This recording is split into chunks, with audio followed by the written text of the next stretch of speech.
The ancestors are speaking. The ancestors are speaking. So be tapped in, tuned in, and turned on to your manifestation. Turned on to your manifestation. and turned on to your manifestation. Your manifestation.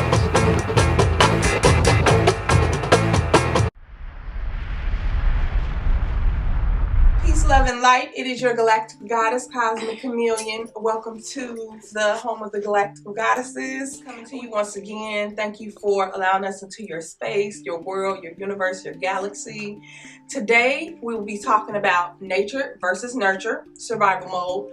In some, nature has everything to do with your characteristics, the day you were born, the day you got here, what those innate characteristics look like, your DNA, your personality traits, where the stars were aligned in the sky specifically for you. Nurture has everything to do with your experiences growing up, whether you grew up in the hood or the suburbs, your world views, your cultural views, how people perceive you, how you perceive other people, and how they infected or affected you. Moving forward, we would like you to stay tuned to the Galactical Goddess and get ready for some good stuff. We in that thing.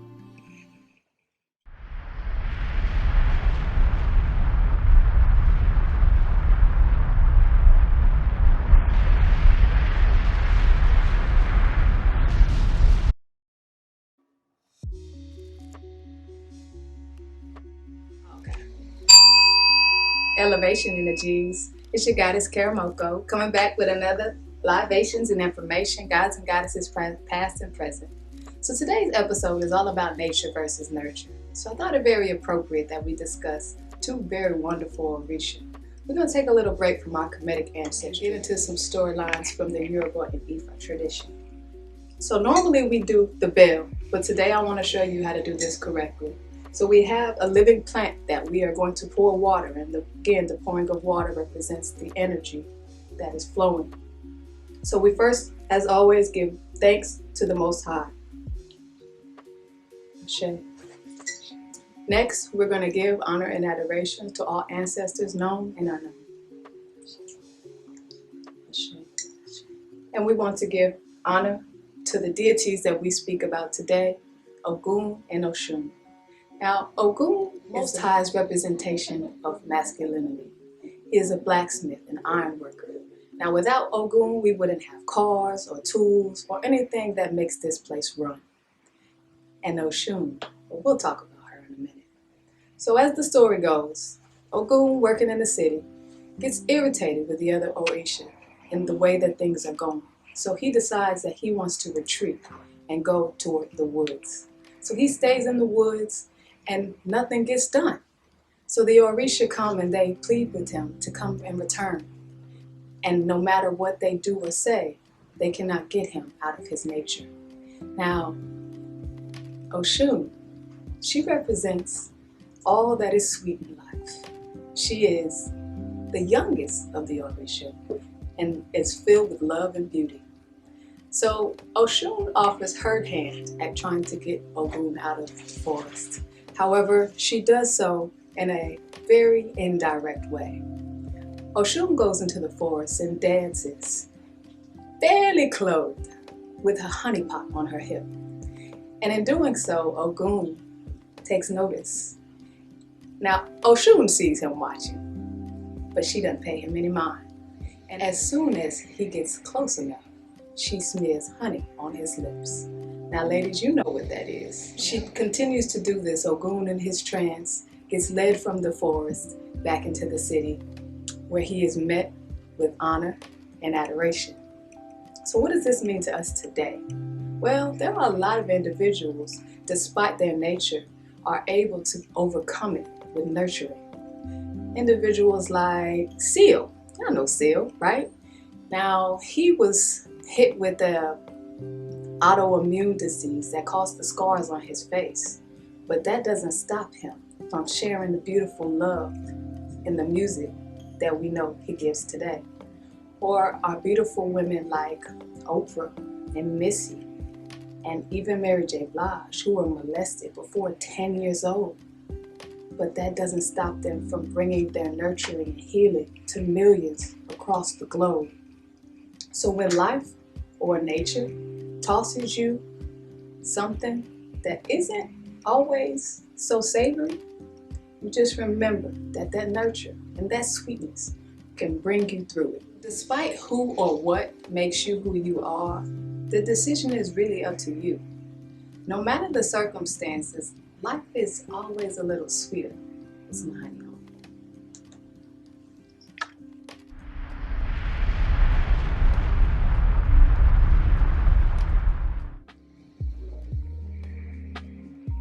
Ekubabule. That's welcome, villagers in Yoruba. Thank you for joining me for another session of Divine Rhyming, and I'm Ayansa T. Muse, your divinatory, literary, visual, and performing artist. And I love poetry. It's one of my favorite forms of creative expression, and I've written a poem in the spirit of Mother Earth. I am she, Onile praises be, viewed in all totality for those with eyes to see. The alchemist of harvest, it is I who holds the keys. So why ask why? I am she, the spirit of Mother Earth. They call me Jeb, Gaia, many other things. For what it's worth, they fancy me, like seasons dancing be remembered and called. Come to think of it, I'm quite appalled by the paperwork for profit people pass around pimping me. Just stop it, oh please. I gave you the trees, but can't make you see past sign-offs for signs. You mine and you think you own me? I freely give my love as none could afford my fees. I am she who gives life in every sun ray, by moon rays, by moonlight. I embrace the dead and decay so that they may sprout roses, you see. Ancestral wisdom is rich in my soil, so remember that when you toil your fields, and I will shield you in ways so amazing, providing all you need to heal, to graze. Just taste my alkalinity, and a spectrum of herbs, veggies, and fruits that are riches far beyond loot. So plant seeds in the ancient ways, water the crops, libations atop, and give praise to the heavens. Burn sage and gaze over acres of lush jades, rising high like the trees that cast the right shade. So sit barefoot to the ground, feel my pulse, with a mason jar of homegrown lemonade for a harvest well done. Emissions of rays from moons and suns, bringing rainbows of crops from each and every one, just 'cause I can. Open my earth and feed my babies like sand from my land, the one you think you own. All of you are my children, from 9 to 99, and y'all think y'all grown. I'm older than time. I am she, Onile praises be. So to the villagers that will cultivate my earth, don't forget to just be. Ever understanding I am not an it, not an object, I am me, I am she, Onile praises be. Surrender to this simple truth, and like the top of your crown, you'll see just how fast you'll grow. Just ask the stars, the lucid quasars. We work together, and they know. Signed, the spirit of Mother Earth. Ayansa T. Muse. Thank you very much for allowing me to share some divine rhyming with you. And now, back to Galactical Goddesses before I have to head back to the quasars.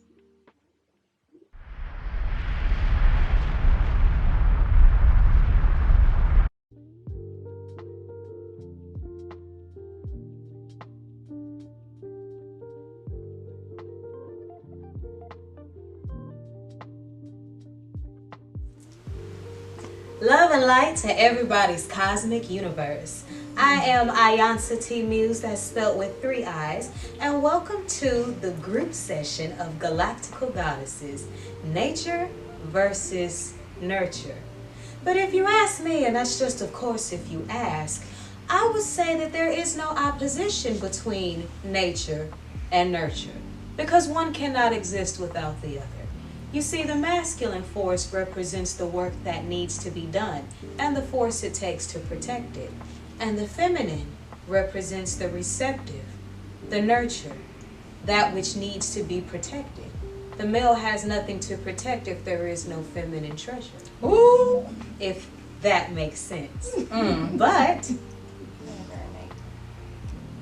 if the female doesn't give birth, then there's no man to continue the nations. So both are very much needed. So nature versus nurture, I think it's more of a connecting of the bridge, because nature, he is just as brutal as she is nurturing. Sister, I think I can resonate with that. In what way? Because I was just telling somebody that how are men supposed to rule this world if we don't understand our position? Yes, right? Absolutely. So if I'm not guiding my position the right way, I cannot tell him how he should lead properly, because I'm looking at him as lower than me. So therefore I'm treating him this way. He can't think that he's all powerful, which means he can't do powerful things. Absolutely. Which means now I am not using my pawn the way that I'm supposed to. I love it. Because we've been placed in this position thanks to the My Alpha, right? And so there are epigenetic changes that are influencing how we act as the feminine force, right? We've been put in a place where we were traditionally put in a place where we had to be that masculine energy. And everyone embodies both masculine and feminine, but when there's an imbalance, there's an imbalance as above, so below. So when we reflect that imbalance within, it manifests outside. The collective thing. And enter, this is how we have the world today as we see it. What are some examples that you forgot to use your gifts the right way to help a man lead properly? Anybody got any? I know how to shut my mouth. Well, I can't say that I forgot to use my gifts, because when I made mistakes with men, I was not aware of my gifts. Yes. That's a good point. I wasn't aware. But when I became aware, okay, I'll give an example. Going to the grocery store, and a guy will say, "Oh, hey, sexy." And instead of turning him around and giving him a few choice words garnished with expletives, I would say, call me something else. Because sometimes they just don't know. A lot of our young men were raised by television, were raised by the wrong images and the wrong ways to address us, and then they get cussed out before they can learn any better. And so I would be like, don't call me that. Call me this. You don't know me like that to talk under my clothes. Oh, okay, I won't call you that. I'll call you beautiful. And I'll be like, that works. Yeah. Because in doing that, you pull his own mind out of his sexuality. So that goes back to me speaking on my attitude. I only can speak on me. And so me not knowing the balance of how to make a man respect me and not being aggressive, because I correlated that with, if you're aggressive, he'll hear you. Because if you're too sweet, he can't. So finding that balance of letting him know that I am authority and I am to be respected. Is that it? Yes. You don't have to make a person respect you. When you vibrate a certain way, you don't have to demand respect when you carry yourself in a way that earns it. That's it. And to that point, because for me, one of the biggest things I had to learn when it comes to femininity is not having to express everything. Everything doesn't need to be spoken, right? So there's that, how do you say it nowadays? They say, oh, they just don't know how to shut their mouth, right? Right. And when you look at the elder women, those are the ones that sitting back with their mouths closed. So they know all, but they don't speak all. And that's one great thing that we can learn as this generation of feminine beings, to be that pond, if you will. Absolutely. Or the receptive vesicle. We don't always have to be the masculine energy. Absolutely. Oh man, you hit such a good point. So we need that taught then, because it seems like the elders learn that and then they forget to teach us, thinking that because we see them doing that we're learning that's exactly what they're doing. But we might be thinking that they're not taking up for themselves. But let me give you an example of how our elders do it all the time, and they've been doing it. When you cut up, Sometimes mama didn't have to cuss you out. What did she do? Give me Cut the that look. eye. Right. That telepathy. And the teeth. All these Well, show of hands. yeah. How many of y'all have got them? Exactly. My baby said today, I didn't even do nothing. I ain't even say nothing. Exactly. And those and Mm. see our elders learn to speak without speaking. Mm. That's What are superpowers? We gotta get back to that. We gotta talk about this junk DNA, but we gonna get back to that. A woman's authority is in her power, is in her softness. Indeed. Because sooner or later, the man gonna get tired of his own hard leg. Hello? Can you repeat that one Hello, more is this thing time? on? Can you repeat that one more time? I said a woman's greatest power is in her. Oh, she done passed it. Thank you. Take the mic. A woman's greatest power is in her softness and in her silence and in her intuitiveness and in her receptibility, because sooner or later the man is going to get tired of his own hard leg. Hello? So wait, guys, you talking about junk DNA? What that have to do with nature versus nurture? Everything. You know what time it is? I Y'all know mean, it's Aquarius. What does it have to do with nature versus nurture? Because there's no opposition. Right. But since we don't have the hard leg, then we can only talk about what we working with and try to correlate that to the male energy, which is very important, because a lot of women think that just because they birth a man that they know what it means to be one, and that is absolutely false. Indeed. That is absolutely false. We have to all find that divine balance and understanding each other. Sometimes I feel like we get, as a society, as a culture, as a planet, I feel like we get too caught up in attempting to compete with each other's energy and forget that we've been conditioned to compete and think there is no competition. I'm not in competition with anybody. Right. Nor have I ever, and I feel like the sports and things like that have us confused and make us think like, that's my company. Hey girl, is that you? That is You again, you again. Go sit with yourself. And so one thing I've learned with my spiritual partner is that relationships have seasons, and a lot of times we let TV and what people have taught us, what our parents taught us, condition our minds to what relationships should be. And the reality of it is, only us as individuals on this journey we call life, which is a mystery, can put this thing together. And so it's important to come at all of this with unconditional love. And I used to think unconditional love was letting somebody run the hell over you. Right. I did used to think that, right up until they backed up and I realized I had no sympathy. It was like no sadness in their eyes, and I realized I had to, you know what? Maybe I need to, the unconditional love is me loving myself unconditionally and letting the cards fall as they may. And when people want to get on that frequency of allowing it to be respectful, peaceful, and loving, then we can vibe and link when our frequency is in the right place. But until then, you know, I had to learn to distance myself, create boundaries with people around me, and not take their energy personal and not be too serious about, you know, me going about. So you learn how to survive. Hello, yeah, I learned how to survive, but I feel like now I'm learning how to thrive in the love for myself versus I have to please other people. And me being a Libra, I think one part of that is people pleasing. I like to see people happy, and I realized that validated me for a long time. How I can, you know, meet your needs, or how we can help each other, but everybody don't really feel like that. Right. And then I start feeling sour after but I have to take 100% accountability for allowing myself to be ran over and not give anybody else any power over what they've done to me. I allowed them to do it to me. Power back, thank you. Good night. So essentially, our topic on nature versus nurture is learning to understand yourself, how you need to maneuver with your masculine and feminine energy. Both of them. Balance it, observe, and learn how to use your pawns accordingly. Correct? Yeah. Absolutely. And not just that, but just learning your self-love and your place in overall nature. Ooh, because what Jazz just mentioned, Kösmïc Khamïllïon, the Galactical Goddess, just really said, I was waiting to see, I think you realized what you really just said. But it's like the moment when you got tired. Yeah. That's when nature shifts. Think about it. Mother Earth sends us rain, and then when she gets tired of it, she sends tsunamis. So in nature versus nurture, she'll nurture. Don't resist. No, don't resist. Follow your intuition from the beginning. Don't take too much.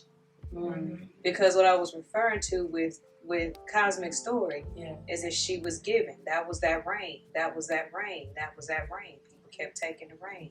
But then when she had nothing left, here comes the monsoon. Exactly. But see, this is what all of us do individually. Yeah. So we have to look at how we're keeping a proper balance with not just loving ourselves, because self-love can become very imbalanced when you're only focused on loving yourself.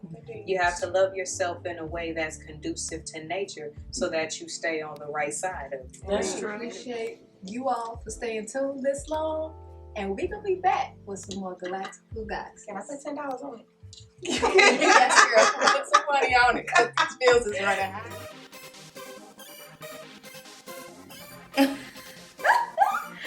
Oh my God! I just got through watching a great show on Boss Up Houston Network. Have you heard? They're bossing up, okay? And I heard they're looking for you. Any podcasters, talk show hosts, if you're a writer or producer, we definitely need you. Come aboard and boss up. Are you a small business owner that is struggling to promote your company? Our topic today is what's your status? Shoot the dice at this Hey, point. you just shoot the dice. Roll the dice. So,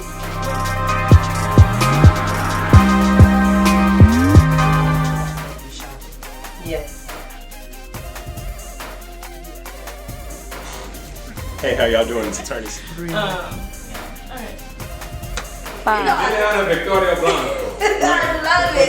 Imagine being televised on a national platform. How about being a host or sponsor on a syndicated podcast? Or being featured on exclusive promotions and interview for your product to your ideal customer? Hi, I'm Kayla Sneed, and I'm head of sales with Boss Up Houston. And here at Boss Up, we like to help small business owners and entrepreneurs advertise, promote, or become a sponsor for one of our television, podcast, or radio shows. All you have to do is click the link down below to see if you qualify. I'll be seeing you soon. This is Boss Up Houston, where we look up, stay up, and boss up.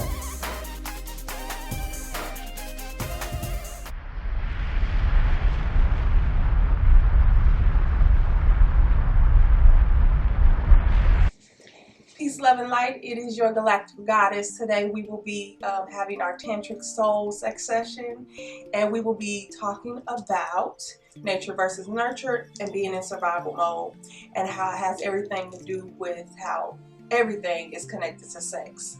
Everything is sex. So have you ever had someone, I don't care who it is, lie to you, and you knew that they were lying? You had spiritual, you may didn't have, you know, the visual proof, but your spirit told you, downloaded it. You knew that they were lying, and you had to decide in that quick moment, do you try to prove to them that you know they lying, or do you not waste your time at all and focus totally on your business? And what did my grandma say? It's so funny. I'm back. Okay, my grandmother used to say that every bed that you make, you're gonna have to lay in it. I took the M and F out just for y'all, but we like it spicy. But moving forward, so the moral of my story is we have to learn to trust our intuition fully being here. We have to understand that the day we got here, we had everything that we needed to master this realm we call Earth. In conjunction with knowing that you mastering your emotion is directly correlated to you coming here and operating in your purpose for being here on this planet at this time. So in my experience, I've discovered that me mastering my emotions is the only thing that I need to control. Previously, before, you know, I started to get into the African spirituality, understanding me as a spiritual being, I focused a lot on how other people felt about me, not realizing that I was feeling their energy, not recognizing that it had nothing to do with me.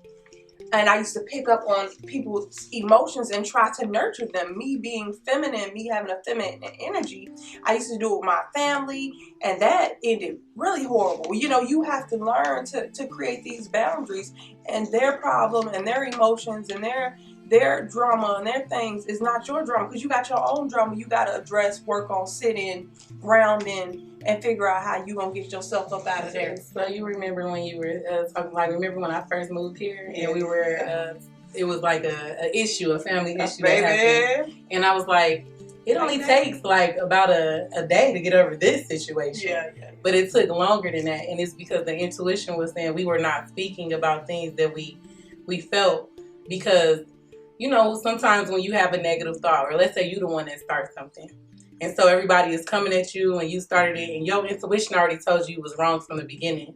You got to take time to just breathe and understand that everybody's been in your position and explain how you feel. And so mastering your emotions is being honest with yourself and accepting whatever you feel somebody else is going to say, because you already know the answers, and then going to fix it and heal it, because essentially we heal each other because we're mirrors of each other. Reflection, divine reflection. Right, even when we lie. Yeah. So thank you guys for tuning in to Tantric Soul Sex Sessions. The best sex I ever had was with myself. So get very much in tune with yourself. Peace, love, and light. Put that respect on it.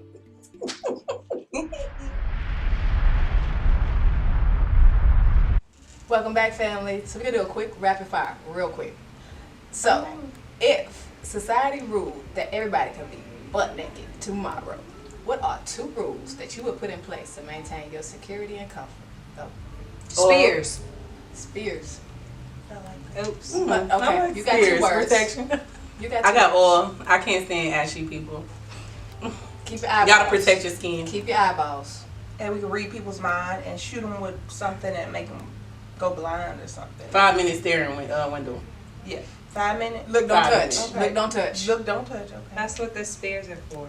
What was the second one? I think I'm gonna walk around with What was you. the second one? Totem poles. What, for what? For the people whose staring problems make them get the fingers. You touch, you become a totem pole. All right, Oh, I y'all. like that. Thanks for coming back. Peace and love. Sorry, that war came out. The ancestors are speaking. The ancestors are speaking. So be tapped in, tuned in, and turned on to your manifestation. Turned on to your manifestation. And turned on to your manifestation.